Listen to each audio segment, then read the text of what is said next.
Welcome to another Down the Rabbit Hole video, and this is just a quick one because it's a first impressions type video. I know I'm really late to the party on this, like by a year, but I just tried PlayStation VR. Finally, there was a little demo thing going on in the nearby shopping mall. I put the headset on because I've always been on the fence about maybe getting it, but until I actually put the thing on, I don't know if I'm gonna like it, if it's gonna make me queasy, what do the graphics look like, etc. And now that I've actually done it, I just wanted to very quickly answer the questions that I had in case anybody else out there has them. First of all, so I played this one, the ocean descent thing, which looked really nice. It's actually very immersive and surrounds you. A lot of people have talked about that. What I always wondered is, okay, but how pixelated does it look? And I looked very closely at all of the bars and the tanks that were surrounding me here, and they were virtually unpixelated. Like, I thought I was looking at a very big screen TV. I want to actually touch on another YouTuber, Lactobacillus Prime. He got PlayStation VR, and I was asking him, so how pixelated is it? And he had a really good example to explain the difference of standard pixelization versus what they've done in PSVR here. And he sent me a couple of graphics. This is an example of what a bit of text would look like on the way most displays do pixely graphic stuff.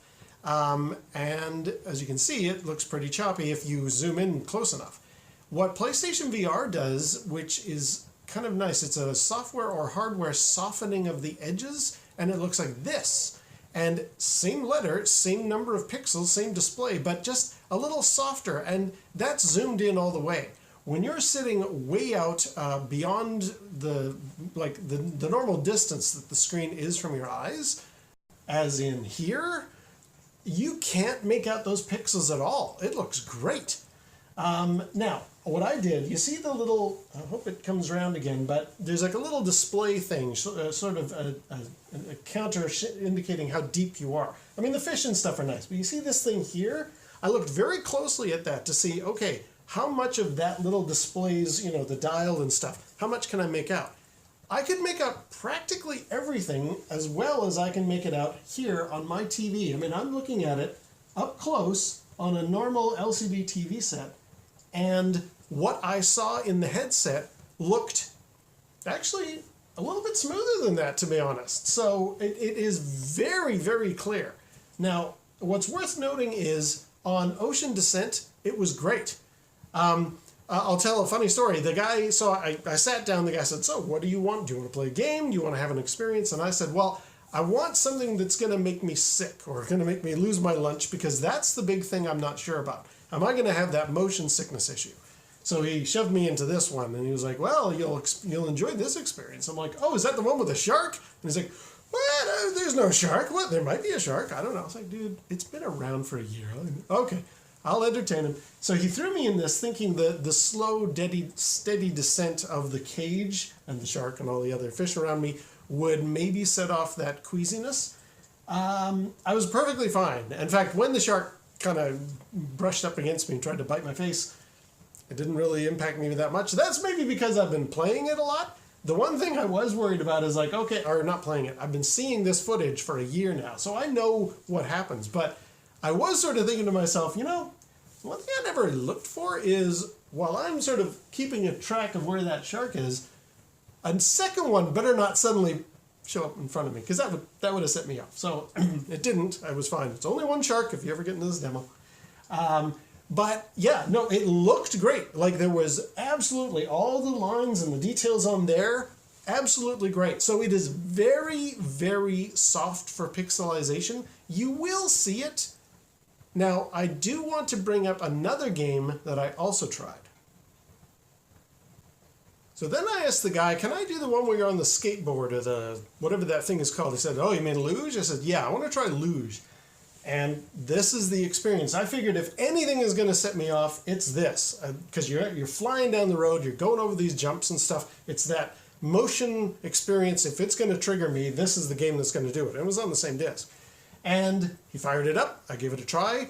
Never had a problem. So I think I'm good. As far as the motion sickness problem, I mean, I'm going to ask around other people I know, like the Bacillus, people who have got the PlayStation VR, and say, is this Like, is this the litmus test? If I can survive this, I'll be fine in any game. I hope, fingers crossed.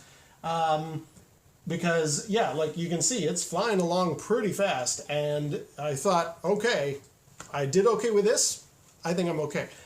One side note. Now, I talked about how when you're doing the descent into the water, it looks absolutely crystal clear. And honestly, it looks better than if I lean my eyes close to my TV set here. But I found with this luge game, and it's going to be kind of hard, but anything that's way off in the distance, like these cars that are just coming into view here, or, you know, I'm just trying to think of, hold step. All right, so we're going through this tunnel. My point is, anything that's off in the distance, that truck or any of the traffic that's way down there, what I did experience is it was like it was pixely. The objects, the polygons were pixely. Almost like somebody is running way ahead of me and assembling the stuff out of Lego pieces really, really quickly. It looks a little chunky when it's in the distance, but as you approach it, it does get better. Like it becomes the full cars that you're seeing here. Now, I was playing it on a regular standard PlayStation 4. The Pro would probably be better, but I thought that was an interesting comparison. And then, of course, there's London Heist. I never did get around to this because there was a lineup at that point. But now that I've tried it, I'm on board getting PlayStation VR. My timing is terrible because there's a new model that's coming out in Japan, although that's mostly for HDR sets, and it does something weird with the headset or the headphones, so I think I'll survive with just regular old PSVR. The demo kiosk, after I had my go, they said, well, here's a $100 gift card for buying it at a certain chain of stores, so I thought, I'll investigate. And unfortunately, the store doesn't have the basic bundle in stock. They have it with the Move controllers, but that's a lot more money. And I have looked at the list of games that require the Move controllers, and honestly, I'm not seeing much on there that wows me. So I don't think I'm going to get anything that requires Move, but I think I'm going to get PlayStation VR. Just the standard DualShock control will work for me. Oh dear, that hurt him, I'm sure. Anyway, so I just thought I'd post some first impressions on a year-old product in case anybody's still been wondering, well, what does it look like? It looks really good, but that luge game, definitely there was pixelization of the polygons, the actual cars in the distance. I could see that it was like they were transforming out of Lego bricks way off in the distance and then getting better as I got close. So that's a factor. But the picture is really, really gorgeous. The interior of this car, for example, would look stellar. And yeah, I mean, it doesn't set me off with the motion sickness thing, which was the big question. So I would highly recommend, if you're on the fence, if you're thinking of getting this, absolutely try it first. Put on a headset and see if you can do that skateboard luge thing, because that'll be your big test. I liked it. I'm very happy, and I've been saving up the money, and I've got a bunch of games that I'm thinking of getting. So I think I'm finally pulling the trigger on PSVR a year later. I thought I'd share my experience. All right. Well, until next time, we'll see you down the rabbit hole.